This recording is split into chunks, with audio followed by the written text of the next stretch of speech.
दोस्तों, सोचो एक ऐसे इंसान को जिसके एक एक विचार ने पूरी दुनिया का सोचने का तरीका बदल दिया।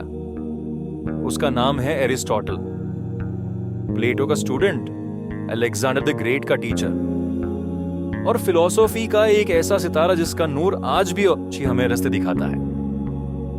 आज हम कहानी के रूप में समझेंगे एरिस्टोटल की सबसे बड़ी सोच, द फोर कॉजेस, कारण का रहस्य। एरिस्टोटल कहता था, दुनिया की हर चीज को समझने के 4 तरीके हैं। जैसे एक कुर्सी को लो, यह लकड़ी से बनी है, मटेरियल कॉज। इसकी डिजाइन है, फॉर्मल कॉज। एक कारपेंटर ने बनाई, एफिशिएंट कॉज। और इसका एक पर्पस है, बैठने का, फाइनल कॉज। एरिस्टोटल कहता था, हर चीज का एक पर्पस होता है। जिंदगी तभी मीनिंगफुल है जब हम अपना पर्पस समझ लेते हैं। वर्च्यू एथिक्स, गोल्डन मीन, सही बैलेंस। उसने कहा, खुशी का राज पैसा या शौहरत नहीं, बल्कि अच्छे गुण और बैलेंस है। सोचो, अगर तुम ज्यादा डरपोक हो तो कावड़ कहलाओगे, अगर ज्यादा ही रिस्क लो तो रेकलेस। लेकिन दोनों के बीच है करेज। इसको कहता है एरिस्टोटल गोल्डन मीन, यानी जिंदगी का असली सुख बैलेंस में है। लॉजिक एंड सिलोजिज्म, सोचने का फॉर्मूला। एरिस्टोटल ने हमारी सोच को एक सिस्टम दिया, लॉजिक। उसका एक मशहूर एग्जाम्पल, सब इंसान एक दिन मरेंगे। सोक्रेटिस एक इंसान है, मतलब सोक्रेटिस भी एक दिन, सोक्रेटिस भी एक दिन मरेगा। यह सिंपल लगता है, लेकिन इसी ने साइंस और रीजनिंग की बुनियाद रखी। अनमूव्ड मूवर, सबसे पहला कारण।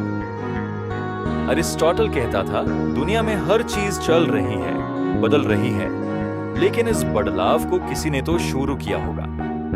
उसने इसको कहा प्राइम मूवर, यानी एक ऐसी शक्ति जो खुद कभी मुखी नहीं हिलती पर सब कुछ चलाती है। लोग कहते हैं यही सोच आगे जाकर गॉड के कॉन्सेप्ट को शेप देती है। पॉलिटिक्स, इंसान है पॉलिटिकल एनिमल। अरिस्टोटल ने कहा, इंसान अकेला रहकर पूरा नहीं हो सकता। हम सबको एक समझ, एक राजा चाहिए, इसलिए इंसान है पॉलिटिकल एनिमल।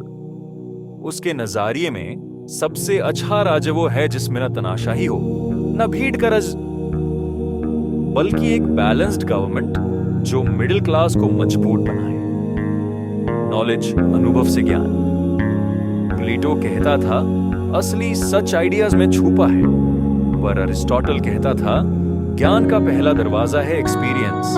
देखो, सुनो, महसूस करो और फिर समझो।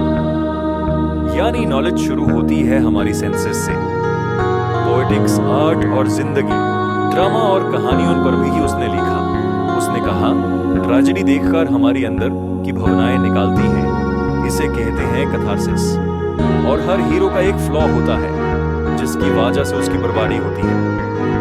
ये आइडिया आज तक सिनेमा में चल रहा है। तो दोस्तों, एरिस्टोटल की सबसे बड़ी सीख यह है, हर चीज का एक पर्पस है। जिंदगी में बैलेंस जरूरी है। एक्सपीरियंस से सीखो और अपनी कम्युनिटी के साथ मिलकर जियो। एरिस्टोटल मर गया, पर उसके विचार आज भी जिंदा है और शायद आपकी जिंदगी को भी एक नए नजरिए से देखने पर मजबूर करते हैं। दोस्तों, आपको एरिस्टोटल की ये कहानी कैसी लगी? कमेंट करके बताओ। और अगर आपको ऐसी और जिंदगी बदलने वाली कहानियां चाहिए तो वीडियो को लाइक और चैनल को सब्सक्राइब करना ना भूलना।